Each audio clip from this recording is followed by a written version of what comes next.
Friends, कैसे हो आप सभी। स्वागत है आपका हमारे यूट्यूब चैनल पर।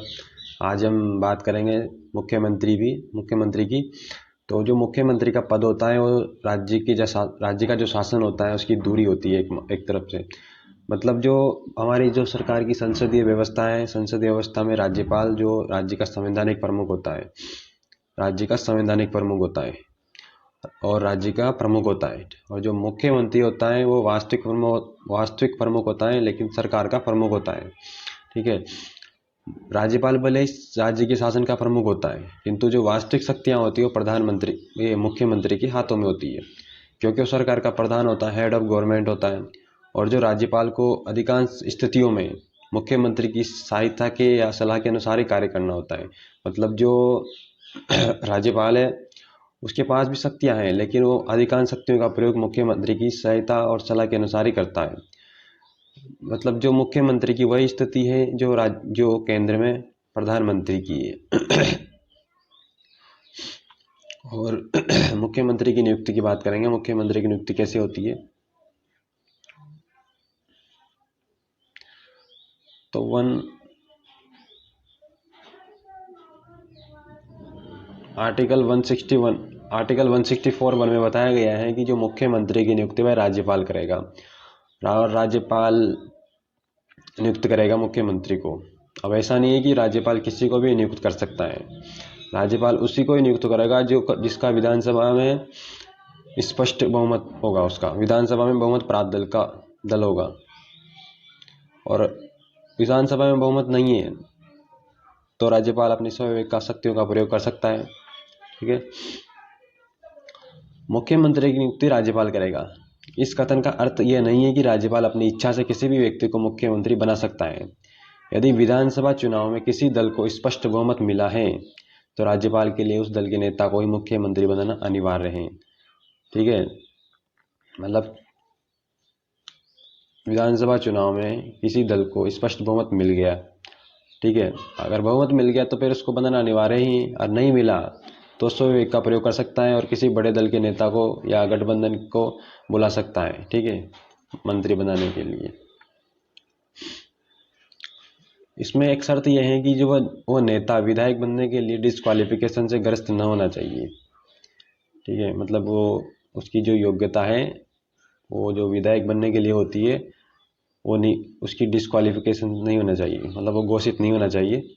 किंतु यदि चुनाव परिणामों से खंडित जनादेश प्राप्त हुए और किसी भी दल के पास सरकार बनाने लायक बहुमत नहीं है तो राज्यपाल क्या है, अपने स्वविवेक का प्रयोग कर सकता है और वह जो बड़े दल के नेता होते हैं और किसी गठबंधन के नेता उनको बुला सकता है और सरकार को बनाने के लिए कह सकता है। ठीक है।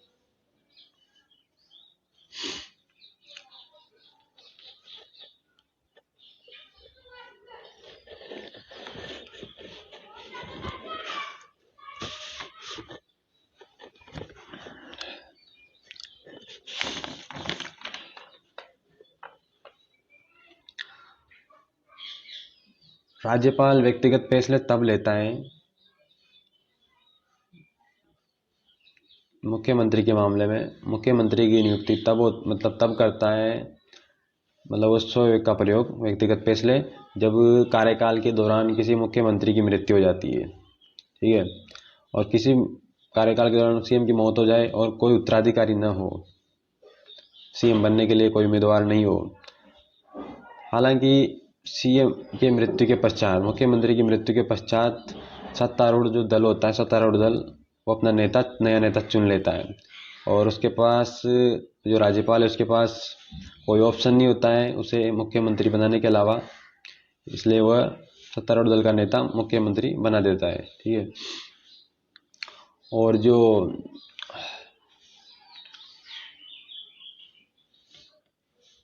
सीएम की नियुक्ति जब होती है ना, सीएम की नियुक्ति से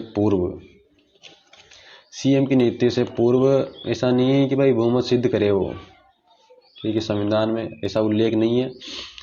राज्यपाल पहले उसे मुख्यमंत्री अपॉइंट करते हैं, पहले उसे अपॉइंट करते हैं मुख्यमंत्री के लिए, बाद में उसे बहुमत सिद्ध करने के लिए कहते हैं। अगर वो बहुमत सिद्ध कर लेता है तो उस पद पर बना रहता है, अन्यथा उस पद के लिए अयोग्य हो जाता है, मतलब वो पद रद्द हो जाता है। और मुख्यमंत्री उसे बनाया जा सकता है जो विधानमंडल का सदस्य नहीं हो। ठीक है, अब इसके लिए क्या, तो मुख्यमंत्री बन सकता है वो भी 6 महीने तक। ठीक है, 6 महीने के समय, इस समय में उसे राज्य विधानमंडल का सदस्य बनना पड़ेगा। आर्टिकल 164(4) में बताया गया है कि 6 महीने तक का समय देते हैं और 6 महीने तक उसे विधानमंडल का सदस्य बनना पड़ता है। संविधान के अनुसार विधानमंडल के दोनों सदनों में से एक का सदस्य होना चाहिए किसी भी सदन का। हालांकि सामान्य तौर पर सीएम जो होता है वो निचले सदन का नेता होता है। निचले सदन मतलब विधानसभा से चुना जाता है हालांकि। ठीक है, और उस एक बार सर्वोच्च न्यायालय ने भी बी.आर. कपूर मामले में तमिलनाडु राज्य 2001 में तय किया था कि 6 महीने तक विधानमंडल का सदस्य न होने की छूट केवल उन मंत्रियों के लिए ही जो विधायक होने की अर्हता रखते हैं। ठीक है, क्वालिफिकेशन रखते हैं। मुख्यमंत्री विधानसभा से होता है साधारणतः, पर विधानसभा के सदस्यों को भी इस पद के लिए अर्हता प्राप्त है। ठीक है, बनते दोनों ही है लेकिन सामान्य तौर पर विधानसभा से चुना जाता है। अब मुख्यमंत्री की शक्तियां अदर मिनिस्टर्स से, मतलब जो मंत्री होते हैं उनसे अलग मुख्यमंत्री की शक्तियां क्या होती है। तो मुख्यमंत्री और अन्य मंत्रियों का संबंध 164(1) से स्पष्ट होता है। इसमें कहा गया है कि अन्य मंत्रियों की नियुक्ति राज्यपाल करेगा। किसकी सहायता पर किसकी सलाह पर, मुख्यमंत्री की सलाह पर करेगा राज्यपाल। मंत्री राज्यपाल के प्रसाद पर्यंत अपने पद धारण करेंगे। जो मंत्री होते हैं और राज्यपाल के प्रसाद पर्यंत तक अपने पद पर बने रहेंगे। राज्यपाल के प्रसाद पर्यंत का मतलब है मुख्यमंत्री के प्रसाद पर्यंत का। ठीक है, क्योंकि मुख्यमंत्री की सलाह पर नियुक्त किए जाते हैं और मुख्यमंत्री की सलाह पर हटाए जाते हैं। अनुच्छेद 164(1) में बताया गया है कि अन्य मंत्रियों की नियुक्ति राज्यपाल मुख्यमंत्री की सलाह पर करेगा।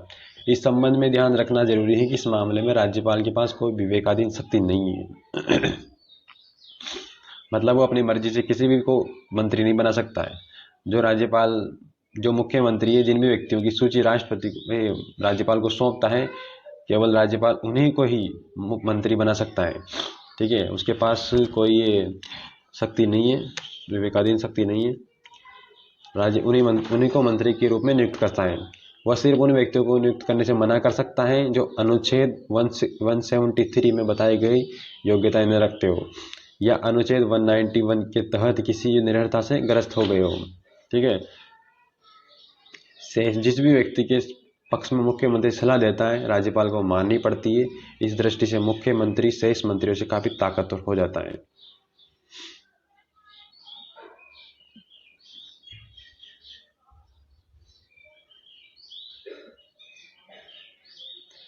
अब इसमें बताया गया है कि जो मंत्री राज्यपाल के प्रसाद पर्यंत अपने पद धारण करेंगे।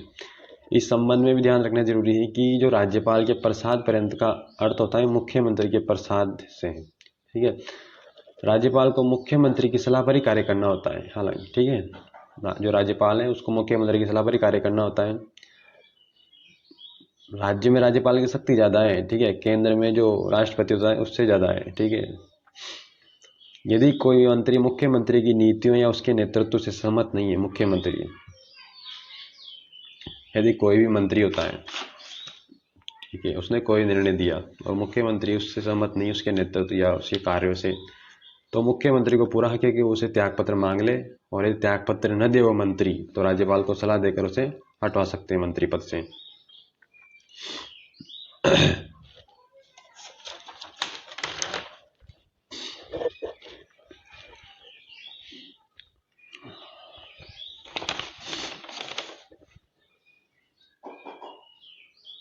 अब हम पढ़ेंगे मुख्यमंत्री के दायित्व, responsibilities of the chief minister. तो मुख्यमंत्री के जो दायित्व होते हैं वो भी कुछ वर्गों में बांटा गया है दायित्वों को। ठीक है, समझने की सुविधा के लिए।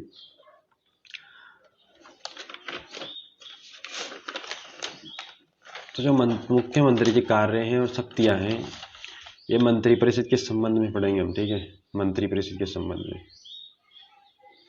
पहले राज्यपाल के संबंध में देख लेते हैं।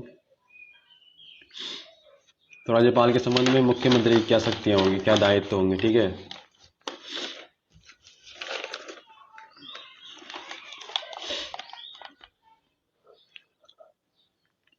अनुच्छेद 167 में मुख्यमंत्री के कुछ कर्तव्य की चर्चा की गई है, जिनका संबंध मुख्यमंत्री और राज्यपाल के बीच समन्वय बनाए रखने से है। ठीक है। और जो आर्टिकल 167 इसके भी 3 खंड हैं।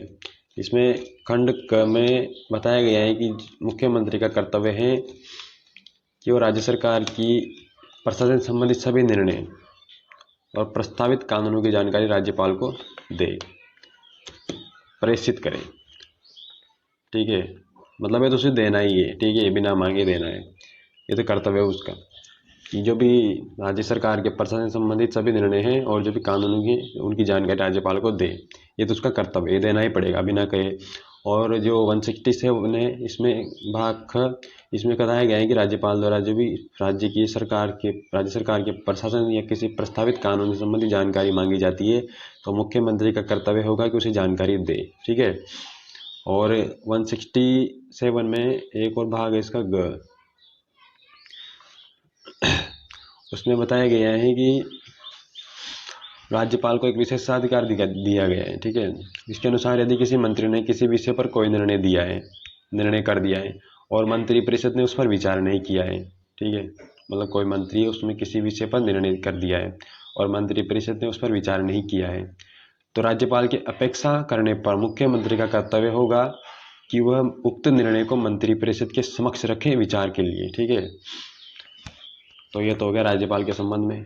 अब हम पढ़ेंगे मंत्रिपरिषद के संबंध में। कहाँ गया रे मंत्रिपरिषद के संबंध में। मंत्रिपरिषद के संबंध में क्या रिस्पॉन्सिबिलिटी होगी इसकी मुख्यमंत्री की कि वो राज्यपाल को सिफारिश करता है।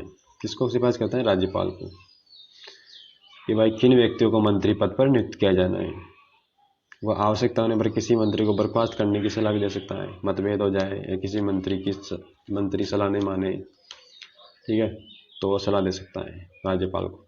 वह मंत्रियों को विभिन्न मंत्रालयों का आवंटन करता है और आवश्यकता अनुसार उनमें परिवर्तन करता रहता है। वह सभी मंत्रियों को प्रमुख नीतियों से संबंधित मामलों में निर्देश देता है और जो मंत्रालय है उनके बीच में समन्वय स्थापित करता है। वह मंत्रिपरिषद की बैठकों की अध्यक्षता करता है, मंत्रिपरिषद का हेड होता है। अब हम बात करेंगे विधानमंडल के संबंध में मुख्यमंत्री की क्या शक्तियाँ हैं। मुख्यमंत्री विधानमंडल के निचले सदन अर्थात विधानसभा का नेता होता है। ठीक है।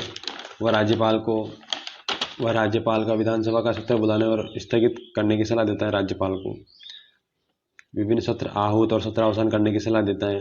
वह विधानसभा का विघटन करने से संबंधित निर्णय भी कर सकता है।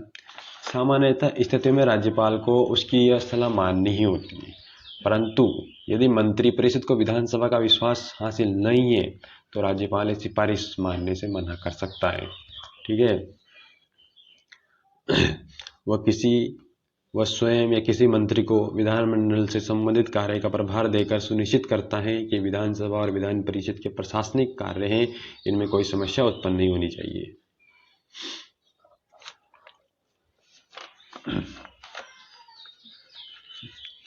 राज्य सरकार को कानून संबंधी विषयों पर सलाह कौन देता है? तो राज्य सरकार को कानून संबंधी विषयों पर सलाह देता है महाधिवक्ता, ये राज्य में होता है। और केंद्र में कौन देता है? महान्यायवादी। ठीक है।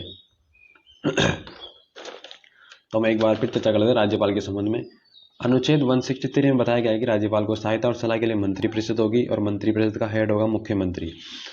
अनुच्छेद 164 में बताया गया है कि मुख्यमंत्री की नियुक्ति राज्यपाल करेगा और अन्य मंत्रियों की नियुक्ति राज्यपाल मुख्यमंत्री की सहायता से करेगा। ठीक है। और जो मंत्री होती है वो राज्यपाल के प्रसाद पर्यंत तक बने रहेंगे। राज्यपाल के प्रसाद पर्यंत का मतलब है मुख्यमंत्री के प्रसाद पर्यंत तक। ठीक है। और जो मंत्रिपरिषद है इसकी सामूहिक जिम्मेदारी मतलब सामूहिक उत्तरदायित्व है इसका राज्यसभा विधानसभा के प्रति होगा। मंत्रिपरिषद का सामूहिक उत्तरदायित्व राज्य विधानसभा के प्रति होगी। ठीक है। और आर्टिकल 167 में कहा गया है कि मुख्यमंत्री की कर्तव्य होनी चाहिए। मुख्यमंत्री की क्या कर्तव्य होगी? राज्यपाल को सूचना दे, ये उसका कर्तव्य। वो मांगे जो भी सूचना उसे दे। और किसी मंत्री ने विनिश्चय कर दिया है किसी निर्णय पर और मंत्रिपरिषद ने उस पर विचार नहीं किया है तो राज्यपाल की अपेक्षा पर मुख्यमंत्री का कर्तव्य होता है कि वह उसको मंत्रिपरिषद के समक्ष रखे विचार करने के लिए। ठीक है। और जो अन्य शक्तियाँ होती है मुख्यमंत्री की, अन्य शक्तियाँ होती हैं कि वो भाई साहब इमरजेंसी के दौरान राजनीतिक स्तर पर मुख्य प्रबंधक होता है, राज्य योजना बोर्ड आयोग का अध्यक्ष होता है, राज्य सरकार का मुख्य प्रवक्ता होता है, मतलब जो भी राज्य सरकार योजनाएं आती है, हम नहीं देखते कि हम सोचते हैं कि भाई आज मुख्यमंत्री क्या क्या घोषणा करने वाले हैं, तो हम सुनते हैं ना, तो वो विभिन्न मतलब राज्य का हेड होने के नाते वो विभिन्न राज्यों के वर्गों से मिलता है, ठीक है, उनसे कुछ समस्याएं सुनता है, उनका निराकरण करता है, योजनाएं लाता है ना। और अंतर्राज्यीय परिषद और जो नीति आयोग होता है, नीति आयोग की जो गवर्निंग काउंसिल है उसका सदस्य होता है, ठीक है। दोनों परिषदों की अध्यक्षता प्रधानमंत्री द्वारा की जाती है, अंतर्राज्यीय परिषद और नीति आयोग की, ठीक है। और जो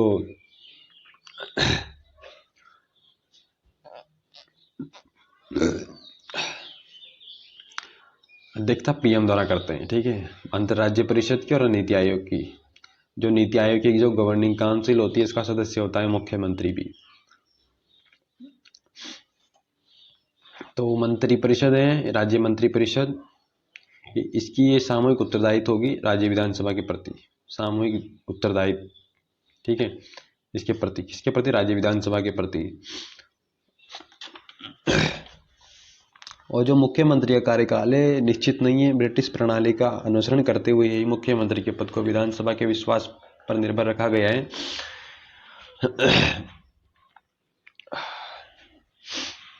मुख्यमंत्री का कार्यकाल अधिकतम उतना ही हो सकता है जितना विधानसभा का कार्यकाल है, ठीक है।